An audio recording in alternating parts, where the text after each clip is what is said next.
Howdy, folks. I'm Mark, and today I am joined by a newcomer, Alex Castellanos. Uh, Alex, you've been listening to and engaging with ClickPlay for a good long while now, so you always leave such thoughtful comments on YouTube versions of the podcast, and so welcome on in. Thanks for being here. Thank you for having me. Hope I can live up to it. Live up to Absolutely. the comment you just gave me. Well, 100%. Also, I should note you are the reigning champion and probably the only champion of Metacritic Golf from last year.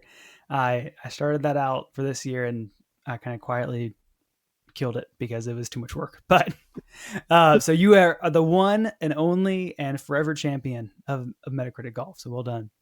Nice. I need a crown Well, or Alex, something. thank you. I know. I need to get that to you. Yeah. Show me your address. I'll get one in the mail for you. Well, thank you for joining me for this short talk about video games, and you are listening to Quick Play. So let's get right into it. Alex, you and I, we are both fans, and are you a patron of Backlog Breakdown as well? I am. Yes. Very nice. So I like those guys a lot. You like those guys for their patrons. They have their little extra podcast called The Bro Hang, where Nate and Josh talk about whatever they want to talk about. Most recently, they talked about the release of Silksong and if the price of Silksong like would or it should play a role in how it's scored. Um, I'm going to ask if I can include this. There might be a clip that plays right now, and if there isn't, I'm taking this out. Here's the other thing, man. It was just confirmed today that it's $19.99. That doesn't So- reviews though. I mean, You don't think so? You don't think it would grade on a curve if it was more expensive? I would hope not. Like Like, I think I- the cheap price. That's another reason why I love That's a Hollow Knight reason so to much. Is that buy I paid it. $10 for it. Yeah. yeah, but it's not. I don't know. I don't think. Like, listen. I'm not saying that's something that you can't take into account when you're doing a review. Like, you should say, like, hey, for the price, this is actually really like, this is a heck of a deal. Yeah. I don't think that should affect the grading of the review. It should be like, hey, mechanically, this is where it sits. Aesthetically, this is where it sits. It's, or whatever your criteria are. Like, the gameplay experience and your mileage may vary, kind of thing. So I know Nate came down on that, stating that the game's review score should not take price as a factor. He did note that it's like fair and good to talk about the value of the game, but ultimately that the game should be graded on its like artistic mechanic value. I think I might disagree, but I'm still figuring that out. So, Alex, what about you? Do you think should price be considered in a game review, or what you think of a game overall? I go back and forth from time to time, I guess depending on the frame of mind that I'm in currently. And I apologize, I haven't listened yet to the Bro Hang episode that you're talking about. But Oh, sorry. no, it's okay. But I think I'll have to agree with Nate on this one. Okay. Even earlier today, I was kind of vacillating going back and forth, but I Sure. think I'd have to say that a review in and of itself shouldn't have the value placed on it of the cost of the game for probably a few reasons. I don't know if you want to get into it, but yeah, Oh, just by all means. Yeah. yeah. Let me see. I wrote some stuff down because otherwise I wouldn't That's remember great. any of my thoughts from earlier today. That's the secret But, is I write all my stuff down. So I Yeah. have my outline right here in front of me. But basically, I was thinking that um, if that the reviewer's job is to determine if a product is worth the price is kind of what we're asking, and basically we with that frame of mind, you basically end up with the value or the score going up or down based on whether or not the game's on sale or Mm-hmm. 3 years from now, the game is better than it was the day it was released because it's now half price or something like that. Sure. And- Yeah. so, because at first I was thinking Yeah. of it almost like a lot of product reviews you'll see where Yeah. they'll kind of tell you whether it's worth worth the cost that you're expected to pay. But I guess because video game has an artistic component to it or some sort of um, level of excellence it's trying to achieve, you almost Sure. have to take the cost out of it. And so I basically Yeah. came down to the fact that the reviewer is there to judge the merits of the game, the gameplay mechanics, the story, the music, and to convey to the player whether it's a strong representation of what games can be, or Yeah. what the player can expect from the game. And I think it's more on the person reading or listening to the review to take the information that they got from the review and the opinions that were shared and then make that value judgment based on what they've heard. Mm-hmm. Is that a good value, not only for the price, but is it a good value of my time, of Yeah, my totally. efforts, or anything like that? But Yeah. I'm interested to hear what Yeah. your side is. No, that's really helpful. It's making me rethink all my talking points. I think so. I do say I think yes that the price should be a factor. Partly of like the key purpose of a review is kind of like you mentioned, like it's helping the reader determine if something is worth their time and their money. And I don't think I think that's the part of the purpose is helping make a buying decision, and a price has to be a part of that. I don't think it should be make or break, but I do think it should have a factor in the final score.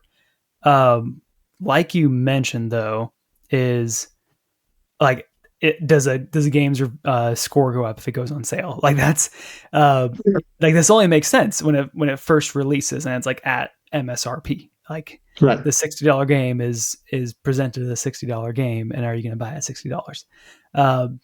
I think at the same time, I think reviews become less relevant over time, and maybe that's not fair to say, but like I don't care as much what the Metacritic score of a game is that was 5 years ago. It's more so of what do people think about it now. I do think maybe you see a lot more rise of like the critical analysis that's beyond of like this game is 3 stars, this game is an 8 out of 10 or whatever. Like it becomes more of the critical literary narrative mechanical analysis of it. Yeah. And that's not beholden to giving a score at the end of the essay, essentially. I think by all means, a review should have that too. Like that should be the bulk of the review. I don't know if we can totally divorce out price from the scoring, but I've got kind of a narrow focus on what a review is, and maybe I'm being pedantic by like parsing out of a review is this and critical analysis is this other thing that's like a different journalistic endeavor, essentially. You're totally right about that because the lines are constantly blurred between the two. Especially recently, I feel like maybe when we were younger and we're picking up our gaming magazine and we're flipping to the page to find out if, Mario 64 is worth it.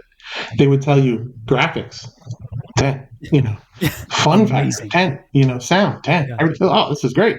This is exactly what we need. Where now it is very much a melding of where are we in society and what are these games compared to everything around it, and what is it a message that's being conveyed in this game. And it does very much become more of an essay about the game than maybe a technical review that we would have looked for back in the day. Is it buggy? Does it work? Will I have fun? Yeah, totally. So yeah. So would you still think that like a final, like does price have an impact on the final score for you?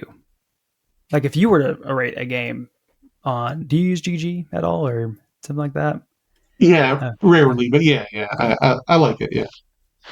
Does price have a factor on you when you like think of kind of your star rating on the apps like that? No, it doesn't. And I think mostly because I'm kind of a budget gamer, and so Yeah, most of the games I buy are going to be $30 or less anyway. sure. Yeah. So So price is a yeah, non-factor to start with. Like when you're like, yeah, yeah, sure. yeah. I see the zeitgeist, I enjoy it, and then I watch it pass me by, and then I get to Yeah. the game later. That's that looks nice. I'll get to you in 3 years. Yeah, Which yeah. I mean, also I realized, unless it's a budget title to begin with, then I can jump on. Yeah, yes, absolutely. I think I realized as you were talking of like I made this big deal about like yeah reviews are like this thing that happens like right when the game's released and you have to take into MSRP into account. It's like well if I'm taking price into account like most of the stuff I'm playing is over a year old at least. I'm not buying too many full price games or the price that they came out when they came out. Um, so I'm still wrestling through that even with my own application of it. Um, because I think like a game that's light on content for the price, and I wonder if because I used to play Game Pass a lot more, and I'm still getting games like for free through Epic Games Store and stuff. Like, am I more inclined to be kinder to the game because I got it for free? Because I would think of like if I spent $70 on a game and it felt light, like that might get like a full star deducted from me on like a 5-star review. Like, um, which conversely, like a game that has a lot of like really good game in it for a budget price, like the guys talked about Silksong, Stardew Valley is another big one where it's like you get thousands of like actually pretty right. fun hours out of a game that's $15. That can kind of boost it in its kind of legendary status. Um, and then at the same time, like it can be a non-factor entirely, where it's just like, yeah, this game is $60. It felt like getting $60 worth of game. It was a 4-star game, and it was a 4-star game whether or not I paid 60 or 30 or nothing for it. Yeah. For kind of like a follow-up question, like we talked a little bit around where pricing is a factor. What do you feel like, especially now we see all this a whole wide gamut of pricings where it's like you've got your full price game, but you also got your $30 games, you got your $20 ones, you got ones that are $5. Sometimes the game is free, and then you spend $100 on them because that's how it works. What do you to you? What is it? What determines a game's price? Like, is it time to beat, or it's the graphical fidelity, or the size of the team behind it? What do you think? Like, what feels right when a game is priced a certain way? Yeah, right. Like when you hear the cost of the game, what makes you go, oh, or oh, Yeah, like yeah. right. That Yeah. jerk reaction. I Yes. think for me, it's probably related to scope. You know, Yeah. if it's the game scope and the ambition of the game is trying to be a full fledged title, is trying to be something that Jeff Keighley's going to want to talk about in December, then I can Yeah. see that being a full price game. Where if you can tell, it was a smaller team with not so much ambition of being cutting edge in every area, but maybe just taking a couple game mechanics and really honing in on them and making them as fun as possible.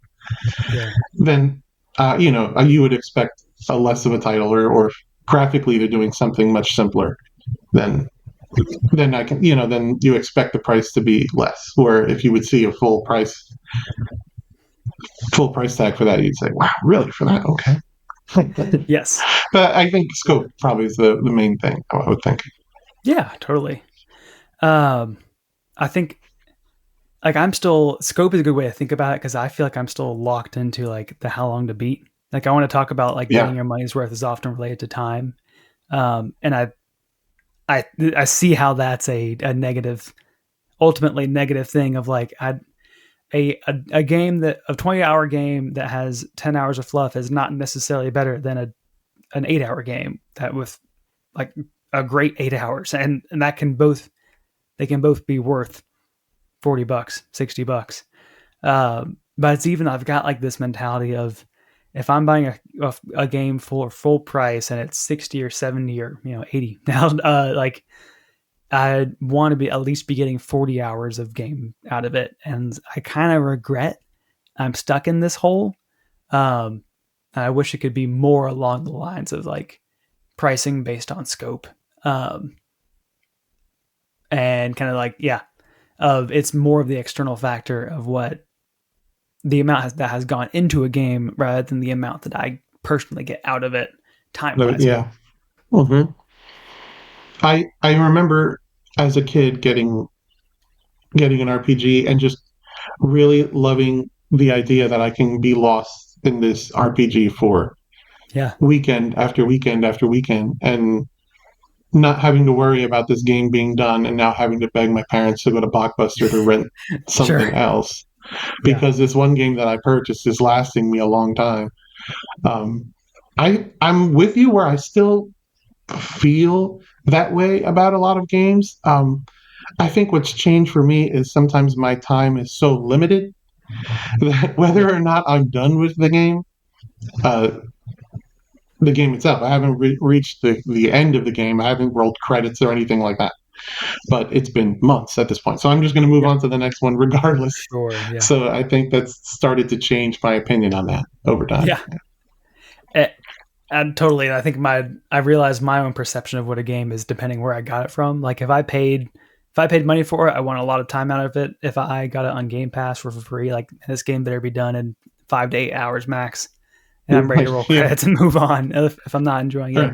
Or the Um, second it stops being fun, you just close the application yes, and move on. Yeah. yes, but it's like I can't do that if I paid money for it, and so I think my brain's broken by my wallet, which is probably true for a lot of people.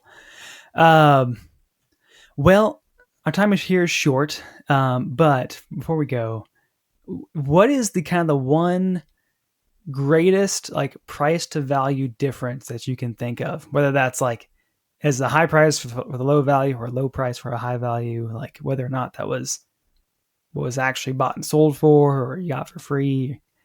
Um, Yeah. anything? Yeah, For me, I'd have to go back to like a long JRPG or a game like Baldur's Gate 3 or something like that, with, a Western yeah, RPG. These that for sure you're paying full price or close to it, but you are going to be lost in that world for as long as you'd like. So yeah, that's probably a really good example of, hey, even though you paid full price, you got well worth your money. Yeah. yeah. That's a good one. I also like I know JRPGs are like these great behemoths, and I just don't like them as much. Like as someone who wants to get as much time out of the games he buys, like I don't go for many JRPGs. Um, I think that probably the most significant of like the amount I paid to what I've gotten out of it is Stardew Valley, and I know that's kind of a cheat code because it is just like you can spend so much time in it, but it has been like a ton of fun. It defined my personality for a bit. Like it's a Yeah. top 5 game for me of all time. Like my wife and I both love it, and so we've both gotten almost I can actually it's like somewhere between 200 and 400 hours each on our one Wow. Switch Yeah. version. I then bought it on Steam, so it's gotten $30 out of me, and I bought it once on the phone, so that's 35. And we did buy the board game, which is like $60, and so Oh wow. it's gotten almost $100 out of me, but that's well worth it. I feel like so. Yeah. Well, you got couple time out of it, which that has to count extra Yes. somehow. Oh, absolutely. And now that it'll be on the Switch 2 edition has Game Share. We can restart Right. like a new family farm and play together each on our own Switches. It'll be a great time. Yeah. Up to 4 people, right? Exactly. Yeah. It's all well worth it. Well, Alex, last little bit here. One name, one game. What are you playing? I'm playing Hollow Knight Silksong like everyone else. Yeah. Nice. Yeah. I'll pick your brain here. Did you actually man, I hate the phrase pick your brain. It feels so weird. I'm sorry I said it. It's like that feels invasive. Don't do that. Yeah. Did you play first Hollow Knight? I did. Yeah. I didn't Okay. finish it, but I got probably halfway through it or so. It was fun, but like I said before, Okay. eventually it's time to move on. Sure. Are you high on Silksong so far, or how do you feel? Yeah, I like it. It's about the same. It weirdly engrosses me where Okay. I feel like I'm not. I'm, it doesn't have like this epic story or score that I'm used to with other games that I would consider grand. Sure. But it keeps me engaged and enraptured nonetheless. So far so good. Nice. Yeah. Nice. Okay. I I am someone who respects Hollow Knight. I did not like Hollow Knight, but the more I see Silksong, the more I think, man, I think I might enjoy that. So I'm not playing it right now, but I Okay. think I'll get around to it eventually. But right now, I am playing Donkey Kong Country Returns on Oh, nice. for the Wii on my Wii U. I saw the price tag for Mario Galaxy 2 and decided, nah, I got my Wii U. It's on that too. I'm gonna play that. Um, well, Alex, thank you again for joining me. Well done. Thanks for being here. You did great. Sure. Very wise as always, as I knew you be. But where else are you out on the internet if you want people to know? I I am pretty much nowhere else on the internet. I have a Twitter account. It's A Gaste, my first 5 letters of my last name. A Gaste 19 on Twitter or X or whatever. Otherwise, you just find me on Backlog Breakdown Discord. There you go. Excellent. That's it. Also, I hope I pronounced it right. Can you pronounce your last name for me? How do you say it? Wow. A proper Spanish person would Yeah. say Castellanos, but you could say I can't anything do of that. the I'm sort. sorry. Castellanos is fine with me. Okay. I did at least the Eye in there, and but that's from my grade school Spanish. So uh, Yeah. Appreciate it. absolutely. I just hope I did like, man, like there was such finesse when you said caste that I was like, oh man, I'd botched that probably. No. I only try so that my grandparents aren't mad at me. Excellent. Well, you can send this to them. They'll be so proud. Yeah, I Um, will. hello, uh, Abuelo Castellanos. There you go. There we go. I remembered it from 5th grade. Yeah. Well, thank you all for listening in. You can follow us on major podcasting services or on YouTube. You can press all the good buttons there if you enjoy the conversation. And you can find us on the proper socials at Quick Play Pod and let us know, do you think price should be considered in a game review? That's all the time we have for today. Thanks.